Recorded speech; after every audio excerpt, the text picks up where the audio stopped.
welcome to another EOSIO Top 5 Moments of the Week. Now, please keep in mind, none of this is financial advice, and you are strongly advised to do your own research. And as always, this is brought to you by the team at Helios, myself, Chris Barnes. And I'm Waxer.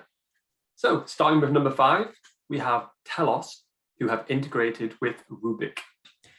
Yes, so Rubic is a multi-chain swap protocol that allows swaps between 15,000 plus tokens on Ethereum, BNB chain, formerly known as Binance Smart Chain, Polygon, Avalanche, Solana, and the Near protocol, amongst others.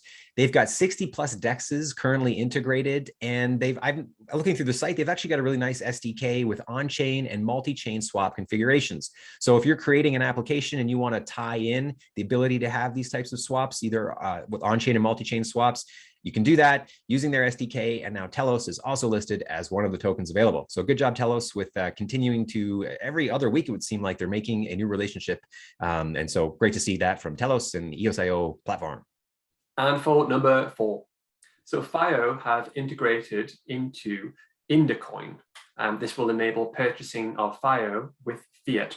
And you can do that via Mastercard, credit, and debit cards, as well as Visa.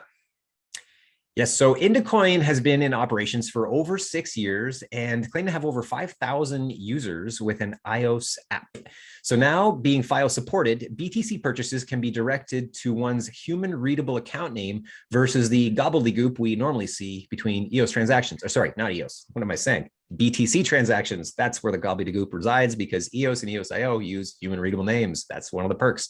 So FIO, great team. Luke Stokes, we all know that guy. Excellent dude. And again, great to see these types of relationships being formed. And I actually went to the site, and right there at the bottom, you can see the FIO address enabled bit.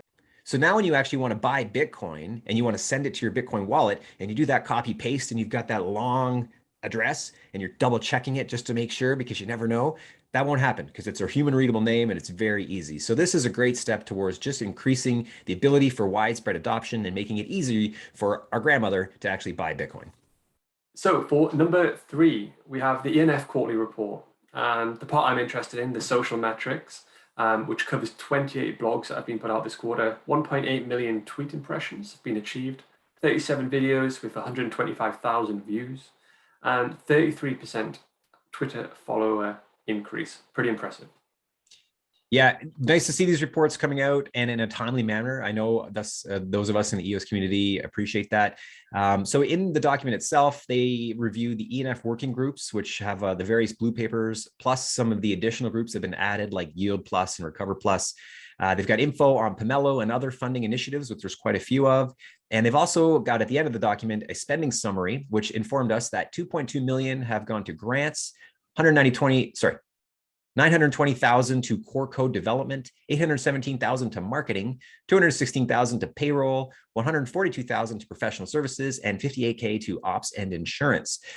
Personally, I'd like to see a little more granularity, I'll be honest, but there's still a good amount of information there. The percentages across how they're distributing their funds does look quite reasonable. So again, nice to see these types of reports coming out from the ENF and letting us token holders know that the inflation, essentially it's inflation that this funding that they're using is going to something arguably very good and beneficial for the ecosystem. I think it'd be pretty clear for anybody watching the space that prior to the ENF, as opposed to now, things are moving in an entirely different direction, and we've got some focus and some clarity as to where we're going, and things are happening. So great news from those of us who are EOS fans, and thank you to the ENF for doing another solid quarterly report.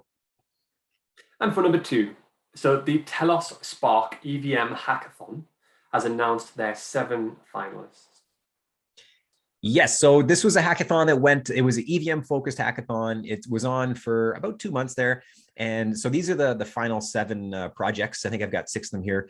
Clust app, which is a real world metaverse. Telos Spark Bridge that allows DApp users to bridge their Telos native tokens, and TEVM tokens cheap and easily. Cheddar, a lending protocol with liquidity yield farming, staking, and lending pools. I do like the name Cheddar. Refund, a tool to track business or living expenses. Receipts are stored on IPFS with then some AI to help fill out the receipt details. This is great for any DAOs that want to run like a business. I know I've worked previously and had to track receipts, and you upload them when you're taking pictures of them all and you got to enter. It's a big pain in the ass. Nice to see an actual on-chain version of this using IPFS and actually using some AI to pull the details out of a receipt and populate that for you. So great for DAOs that want to run like a business and actually have proper expenses run through and have individuals who are working on behalf of a DAO to be reimbursed appropriately. Additionally, we've got Telos Build, which is a fundraising platform from Telos EVM, and Horu, I don't know, a proof of concept Telos yield optimizer looking to maximize farming yield. So great results from the hackathon. I believe they had over 150 participants, and I forget now, but 30 or plus actual projects that came through, and these are the final finalists that came out of that. So great job on that one. I understand there's another hackathon coming, and Telos is also priming up to be a big prominent participating member of the consensus later this summer. And for number one, our top EOSIO moment of the week, Chris, let's talk about the ENF Grant Framework. Right. The grant framework, again, whenever more money is kind of flowing into the ecosystem, I think that makes us all pretty happy. Hence, this is number one. This is the lifeblood of what we need, cash to build projects, to get things done, to expand and enhance the ecosystem. So here, the categories include core EOSIO chain, sub modules. We got development tools, UI development, backend development, and cryptography. The grants, there's 3 different grants. There's individual or small, and that's 10K. Then they've got team, medium size, and that's up to 50K. And then they've got company in a large size, which is over 50K. Nice to see that it's not really limited. So over 50K can mean 100K or can mean 150K. So if your project is really that substantial and you've got the need, then there's opportunity here to actually get the funding you need to move your project forward. They've got a couple different categories: new proposal, a maintenance grant, and an RFP response. And additionally, they've got a grant committee that will make the grant funding decisions with a set of more technical grant evaluators who actually will review the technical merit of the grant and its ability to hit milestones and actually be completed. The grant committee itself looks like it's basically the folks who are part of the ENF oversight committee. So there's 7 or so folks there. And then the technical evaluators include some of the new hires ENF have made from some very key EOSIO protocol developers previously working for Block 1 and Bullish, now coming into the ENF. And great to see those names. And I think really exciting to see this type of grant framework. This is where people who want to build on EOS, this is where you should be going. And, of course, we have Pomelo, which is public goods. But if you're actually doing a for-profit business, this doesn't preclude you from providing and submitting a grant application. So this is actually now an opportunity for those actual business generating opportunities to get some funding to help you build out. So great work, ENF. Solid showing this time around in our EOSIO top 5 moments. Thank you all for watching. And before you go, I'll be publishing content in our Discord channel before anywhere else. So make sure you head over there and join the conversation.